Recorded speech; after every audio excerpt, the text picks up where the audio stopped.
Halo, assalamualaikum, selamat pagi pemirsa TV Notaris dimanapun Anda berada. Kembali bersama Luki Nugroho, kami saat ini berada di Kota Bandung hari Selasa 25 Februari 2025. Saat ini kami berada di kantor Dr. Erni Kencanawati, SHMH. Pemirsa, narasumber yang akan kita ajak bicara sebentar lagi, Dr. Erni Kencanawati adalah Bendahara Umum Pengurus Pusat Ikatan Notaris Indonesia di bawah Dr. Irfan Ardiansyah, SH, SPN, LLM atau SH, LLM, SPN.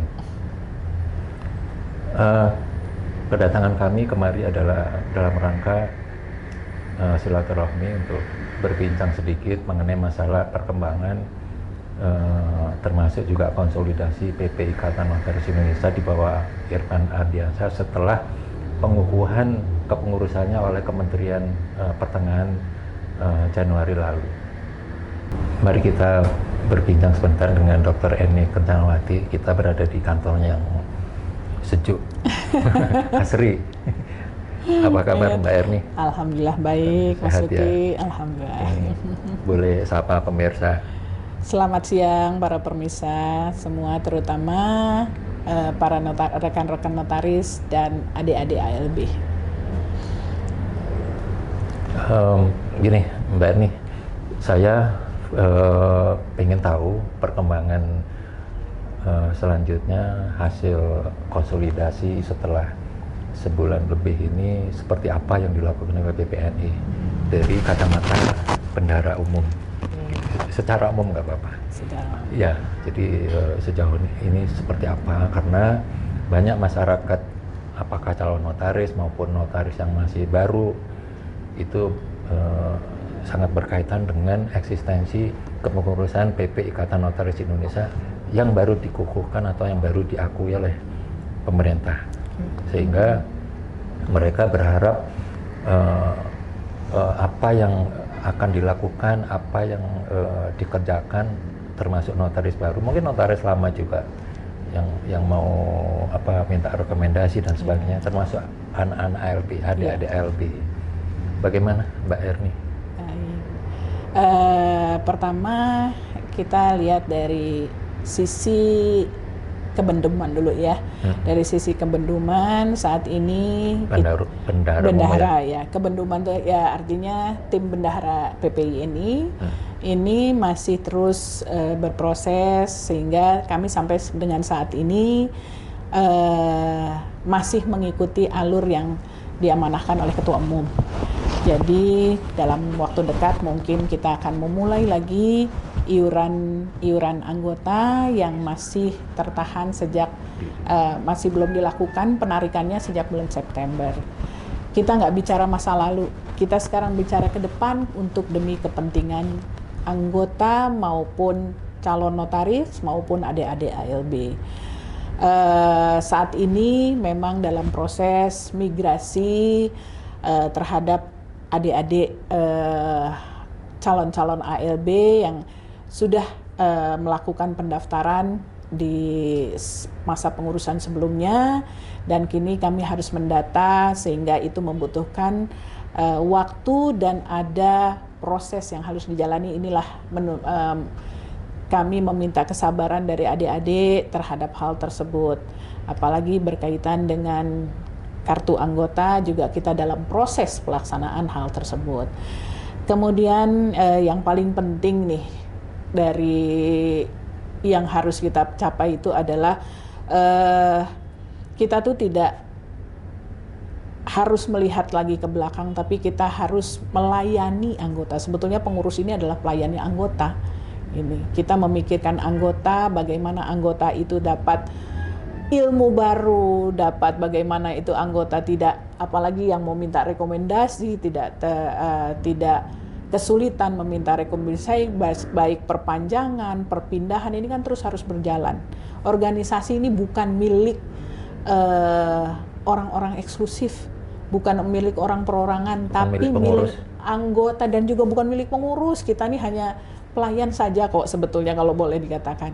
Yang penting dalam masa kepengurusan Pak Irfan itu kita memikirkan yang ke depan adalah untuk anggota.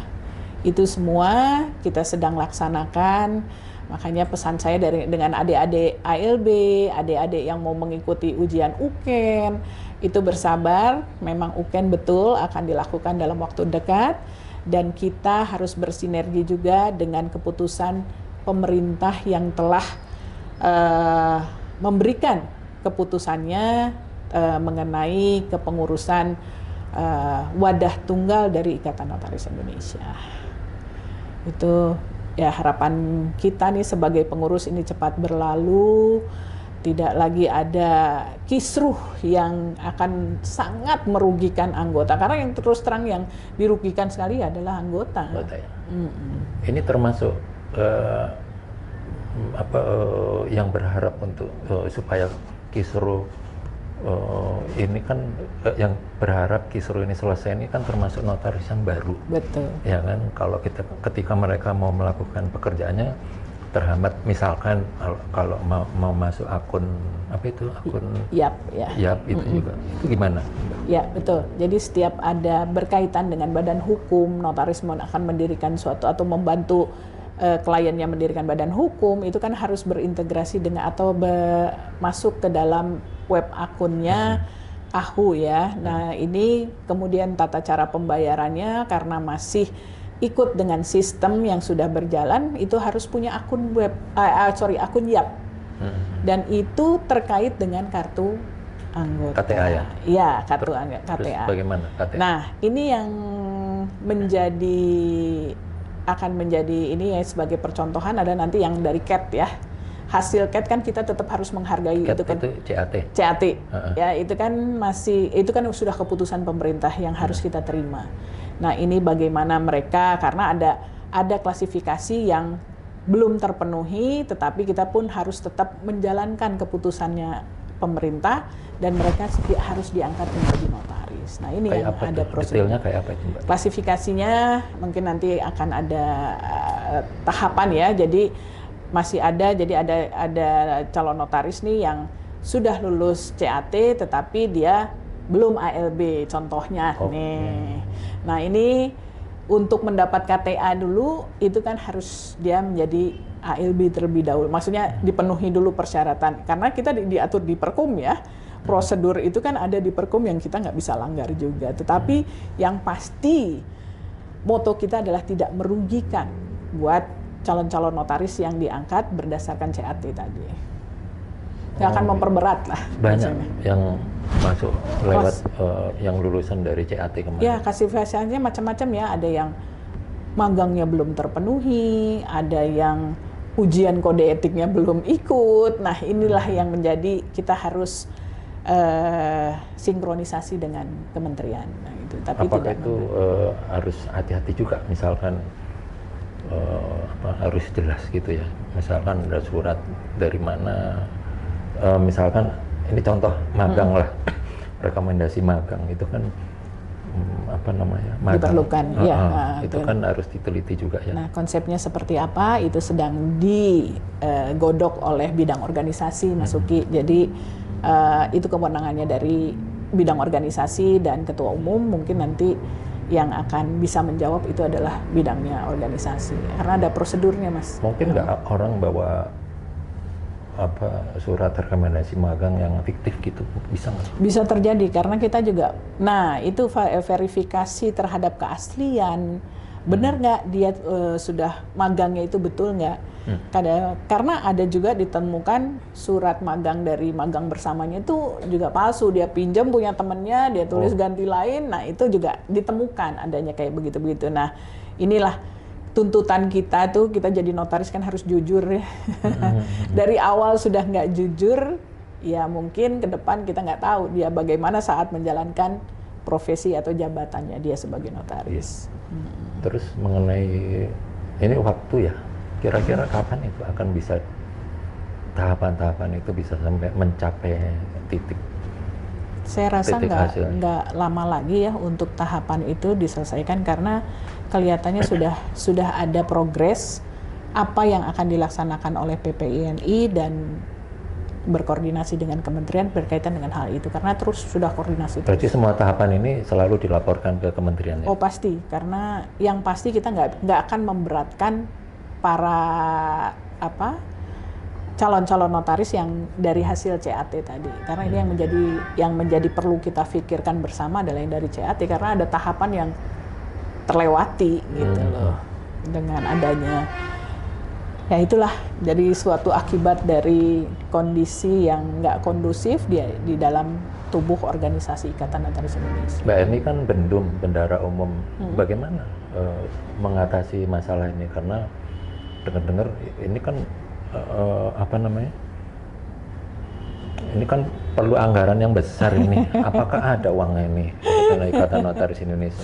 Ada kalau bicara punya uang nggak gitu ya? Tahu aja nih Pak Luki. Kalau bicara masalah dana, itulah tadi mungkin kita harus sikapi, memang di dalam Perkum ini kan iuran anggota kan ada peraturannya ya. Apakah itu bisa disikapi dengan ketentuan lain dulu, di mana ataukah bisa dibalik nih iuran anggota dipungutin sama Pengda, nanti Pengda yang akan membaginya ke Pengwil dan ke PP, karena itu memang betul-betul dibutuhkan oleh Pengda, Pengwil dan PP itu sendiri. Karena jadi kita PP Irfan itu nggak ada duitnya ya? Nggak. Jadi kita selama ini dari kegiatan yang sudah kita lakukan, memang walaupun hasilnya nggak banyak ya, tapi alhamdulillah semua di masa pengurusan Pak Irfan ini semua pengurus-pengurusnya memang ya artinya penuh pengertian ya dengan hal ini, jadi sehingga ya kadang kalau itu kita ada kanceleng bersama istilahnya seperti itu, yaitu diatasinya seperti ini itu. dibicarakan juga ya dengan pemerintah, khususnya dengan Bijenahu, bagaimana untuk setoran-setoran iuran atau yang lainnya ya, itu bagaimana nanti pasti dibicarakan. Koordinasinya sih sudah ada Pak, terutama karena berkaitan dengan bank ya. Banknya itu kan memang bank yang memang bersinergi dengan kementerian. Tentunya di sini ada koordinasi berkaitan dengan hal itu. Dan yang paling berat sih sebetulnya data anggota ya. Nah itu yang migrasi itu yang sedang kita lakukan. Saya sih tahu kesulitannya PP Irfan Ardiansah karena pihak yang PP yang sebelumnya kan ada begitulah gitu kan. Jadi saya nggak akan nanya itu.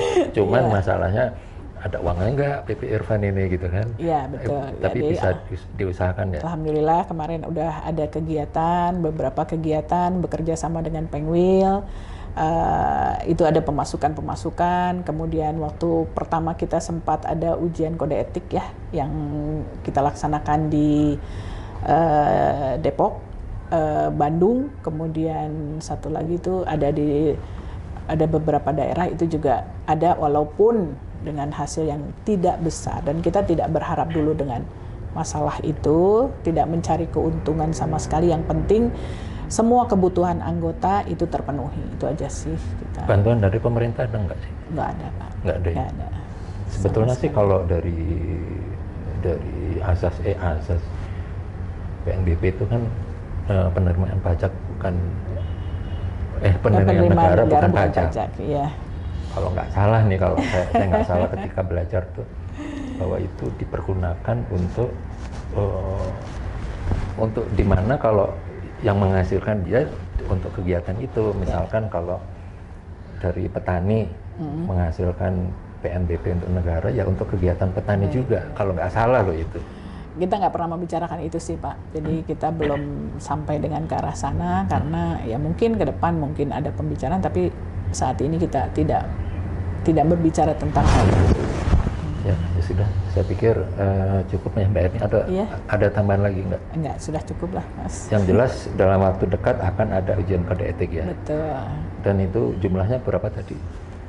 Kalau yang sudah bergabung di dalam grup WhatsApp yang sudah kita buat, itu sudah ada 3 grup, artinya sudah ada 3.000 ya. 3.000. 3.000. Dan kemungkinan nambah ya? Kemungkinan nambah, dan kemungkinan ada yang enggak. Mungkin karena ini bulan puasa ya, nanti akan dilaksanakannya. kesiapannya entah itu tergantung dari para anggota, calon-calon anggota luar biasa, peserta UKEN ini.